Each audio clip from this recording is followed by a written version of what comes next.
어제 말씀에서 히스기야는 아수르와의 그러한 전쟁 가운데에서 하나님께서 승리를 주시는 그러한 말씀을 보았습니다. 하나님께서 승리를 하게 하여 주신 것이죠. 그러니까 아수르라고 하는 그러한 큰 나라와 전쟁을 하였을 때 어느 누가 이길 수 있으리라고 생각하였겠습니까? 정말 하나님께서 형통하게 하여 주셨음을 어제 말씀을 통하여서 보여주신 것입니다. 성전을 재건하고 예배를 회복한 히스기야, 하나님을 끝까지 의지하는 히스기야를 하나님이 붙잡아 주시는 것이죠. 하나님의 형통함입니다. 또 오늘 그 24절 말씀을 보면요, 그것을 이어서 그때에라는 그런 말씀으로 시작하겠습니다. 그때에 히스기야가 병들어 죽게 되었을 때에 하나님께서 하나님께 히스기야가 기도할 때 하나님이 그에게 대답하심으로 그의 병을 고쳐주신 그러한 말씀을 보여주고 있습니다. 오늘 이 그때라는 이 말씀, 우리가 그 이사야서 말씀과 열왕기서 말씀에는 더 자세하게 설명을 하고 있었죠. 히스기야가 무슨 병이 걸렸는지는 알지는 못하지만 우리 20장 말씀과 또 이사야서 우리 39장 말씀에 보게 되면 그가 분명히 병에 걸려서 죽은 것을 분명히 죽을 수밖에 없다라는 것을 이사야 선지자를 통하여서 듣지 않습니까? 분명히 죽을 것이다. 근데 그가 하나님 앞에 하였던 것이 무엇입니까? 하나님이 살려달라고 하나님 앞에 간절히 눈물로써 기도를 하게 되죠. 그가 이렇게 기도할 수밖에 없었던 이유가 두 가지가 있습니다. 이게 그때라는 말씀이 병들어 죽게 되는 이것이 전쟁이 끝난 다음에로서 이게 성경에 그렇게 기록되어 있지만 이 열왕기하 말씀도 그렇고 그 이사야 말씀도 그렇고 다 읽어보게 되면요, 이 아수르와의 전쟁 전에 이 사건이 일어나게 되어지는 겁니다.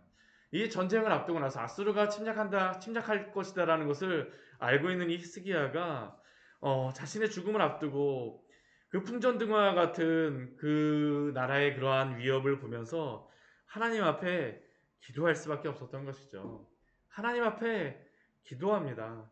무릎을 꿇습니다. 또 그때에 아직까지 문하사가 태어나지 않은 그러한 시기였었기 때문에 다윗 자신의 뒤를 이어서 다윗의 뒤를 이을 그러한 아들을 향한 또한 기도도 히스기야는 그것을 알기 때문에 간절하게 기도할 수밖에 없었죠.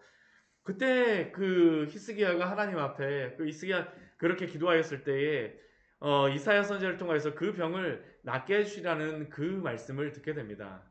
근데 그때 히스기야가 하나님 앞에 징조를 구하지 않습니까? 그 해시계가 앞으로 10도가 가게 될 것인지 뒤로 10도가 가게 될 것인지, 그때 히스기야가 하나님 앞에 징조를 구하였던 것은 10도 앞으로 가는 것은 쉬우니까 뒤로 다 10도를 가게 해달라고 하나님 앞에 그 징조를 구하죠. 그때 하나님께서 그 징조로서 그 해시계가 10도를 움직이게 하셨습니다. 그게 바로 24절 오늘 그 기록된 말씀이죠. 그때 히스기야가 병들어 죽게 되었으므로 여호와께 기도하며 여호와께서 그에게 대답하시고 이적을 보여주셨습니다. 태양이 10도를 뒤로 가게 한다는 게 방법이 사람의 생각으로는 될 수가 없는 것이지 않습니까? 하나님께서 하신 것이죠. 하나님이 하신 것입니다. 또한 이 징표를 통하여서 또 드러내는 것은 무엇이냐면 이 아수르의 신이 1월 성신입니다. 태양신을 섬기고 있어요. 그런데 태양신을 뒤로다 10도를 물러나게 한다는 것이 무엇입니까?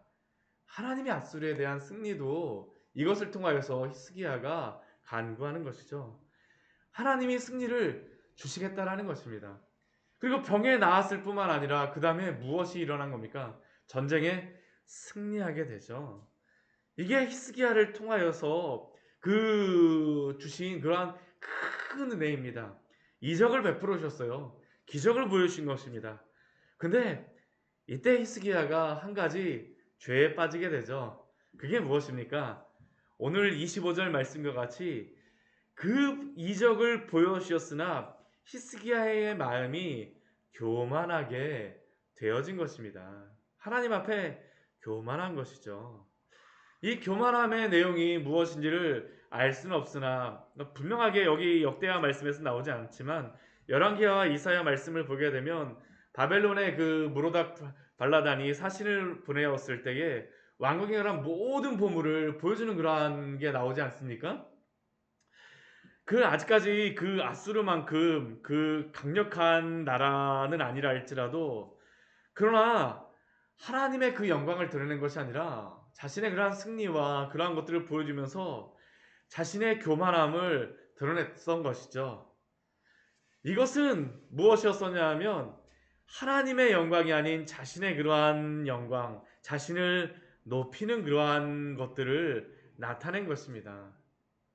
하나님의 그 이적과 하나님의 그 은혜를 보답하지 아니하였던 것이죠. 그래서 진노가 그와 유다와 예루살렘에 내리게 되었습니다. 하나님의 그 은혜를 보답하지 않는, 여기 보답한다라는 이 단어가요, 이게 슈브라는 단어입니다. 이게 돌아오다라는 단어예요. 하나님이 전쟁에 승리를 주시고 병을 고쳐주셨음에도 불구하고 하나님께 돌아와서 겸손치 않았다라는 것입니다. 겸손치 않았어요. 그래서 진노가 내리게 됐습니다. 진노가 내리게 되었어요.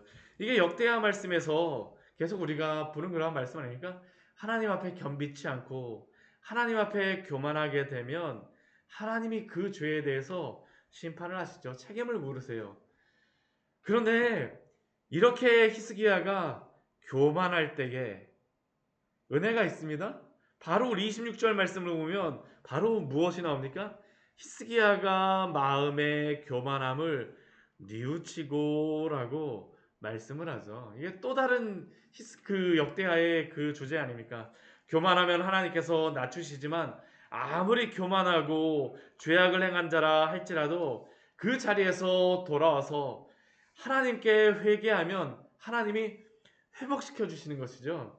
이게 25절과 26절 말씀에 히스기야가 교만할 때에는 하나님께서 진노를 내리시려고 하셨다가 히스기야가 그 마음의 교만함을 뉘우치게 되면 다시 하나님께서 바로 회복시키셔 주신다라는 것을 오늘 이 짧은 세 절에서 보여주시는 것입니다. 하나님 앞에 교만하는 것이 아니라 하나님 앞에 겸손하라고 말씀하시는 것이죠. 히스기야가 그 교만함을 뉘우치었을 때에 하나님이 또 무엇을 주십니까? 하나님의 진노가 히스기야의 생전에는 그들에게 내리지 아니하리라. 역대하의 말씀은 아주 우리에게 분명하게 말씀하죠. 그 교만함이 아니라 하나님 앞에 겸손함으로 나오라고 말씀하십니다. 겸손함으로, 겸비함으로. 그 이후에 하나님께서 주시는 것이 무엇입니까? 히스기야에게 그 모든 축복들을 허락하여 주시는 것을, 겸손한 히스기야에게 축복을 허락하여 주셨다는 것이 바로 27절 이후의 말씀이죠. 오늘 그 27절에서부터 29절까지의 말씀을 보게 되면요, 세 가지의 것을 세웁니다. 우리 27절 말씀 보게 되면 부와 영광이 지극히 크음으로 말미암아 은금과 보석과 향품과 방패와 온갖 보배로운 그릇들, 보석을 둘 수 있는 함이 아니고요. 히스기야는 무엇을 만드냐면 창고를 세웠다라고 말씀합니다. 우리 28절 말씀에도 보게 되면요, 하나님이 이렇게 겸손한 히스기야에게 하나님의 예배를 회복하며 하나님만 의지하는 히스기야에게 곡식과 새포도주와 기름의 산물을 둘 그 축복을 주셔서 또한 창고를 세우죠. 예. 이 창고를 하나님께서 축복 주심으로 말미암아 세웠다라고 합니다. 또 우리 29절 말씀에 보게 되면 양떼와 많은 소떼를 향하여서도 성읍들을 세웠다라고 말씀합니다. 창고를 세우게 하시고 성읍들을 세우게 하심으로 말미암아 하나님이 이렇게 축복 주셨다라는 것을 보여주는 것입니다. 하나님만을 의지하며 겸손하며 겸비함으로 나아가는 사람에게 하나님이 어떻게 복 주시는가라는 것을 히스기야의 그러한 인생을 마무리하면서 보여주시는 것입니다. 짧은 절이긴 하지만요, 우리에게 겸손하고 교만한 것이 아니라 겸손함으로 나아갈 때에 하나님이 이렇게 축복도 주신다라는 것을 우리에게 보여주시죠. 또 우리 그 30절 말씀해 보게 되면 히스기야가 모든 일에 형통하였다라는 그런 말씀을 또 주십니다. 우리가 앞에서도 형통하였다라는 말씀을 주시는데요, 우리 30절 말씀에서도 모든 일에 형통하였더라. 그 증거가 무엇입니까? 이 기온샘의 물을 그 실로암까지 연결하게 하는 것. 제가 어제 그 설교를 통하여서도 말씀드렸었지만 이게 인간의 방법으로는 사실은 그 시대 하기가 거의 불가능한 것이죠. 하나님의 은혜라는 것입니다. 히스기야가 그의 모든 일에 형통하였더라. 하나님께 겸비하며 끝까지 의지하는 자에게 하나님이 형통을 주신다라는 겁니다. 네. 이 히스기야를 통해서 보여주시는 그 형통함은 모든 것들이 다 잘 된다라는 것이 아니라 하나님을 의지하며 그를 겸손하게 하나님만을 순종하며 나아가는 자에게 그것이 바로 형통하다라는 것을 우리에게 말씀하여 주시는 것입니다. 또 우리 31절 말씀은 또 이렇게 말씀하죠. 우리 앞에서도 제가 말씀드렸지만 방금 전에도 말씀드렸지만 이 바벨론 방백들이 히스기야에게 사신을 보내었을 때에 그 땅에 나타난 이적을 물을 때에 이 바벨론의 그 무로닥 발라단이 히스기야에게 그 사신을 보낸 이유가 여기에 나와 있습니다. 그 땅에서 나타난 이적, 어떻게 아수르에게 이겼는지, 어떻게 태양이 뒤로 다 물러갔는지, 어떻게 병이 나았는지 물었을 때에 히스기야가 교만해졌다라고 우리 말씀을 하죠. 하나님이 히스기야를 떠나시고 그의 심중에 있는 것을 다 알고자 시험하셨다라고 우리 31절 말씀에서는 말씀하고 있습니다. 근데 우리가 여기서 이 시험한다라는 것에 대해서 기억해야 될 게 있습니다. 단순히 하나님이 히스기야를 시험하심으로 말미암아 넘어뜨리려고 하시는 게 아니죠. 우리가 앞에서도 방금 전에도 우리가 보았었지만 하나님이 그렇게 시험하심으로 말미암아 하나님을 더욱 의지하게 하고자 하시는 것입니다. 성도에게 시험을 주시는 것은 시험 자체로 넘어뜨리시는 것이 아니라 오히려 성도를 더욱 단단하게 하시고 하나님을 의지하게 함으로 믿음 위에 굳게 세우기 위하여서 주시는 것임을 우리는 잊지 말아야 합니다. 하나님이 바로 이것을 히스기야에게 이것을 주시기 위해서 하나님을 더욱더 의지하기 위해서 시험하셨다라고 말씀하시죠. 그리고 오늘 33절 말씀 우리 이렇게 그의 일생을 마무리합니다. 우리 33절 우리 같이 한번 읽어볼까요? 히스기야가 그의 조상들과 함께 누움에 온 유다와 예루살렘 주민이 그를 다윗 자손의 묘실 중 높은 곳에 장사하여 그의 죽음에 그에게 경의를 표하였더라. 그의 아들 므낫세가 대신하여 왕이 되니라. 우리의 인생 가운데에서 분명한 것이 한 가지 있지 않습니까?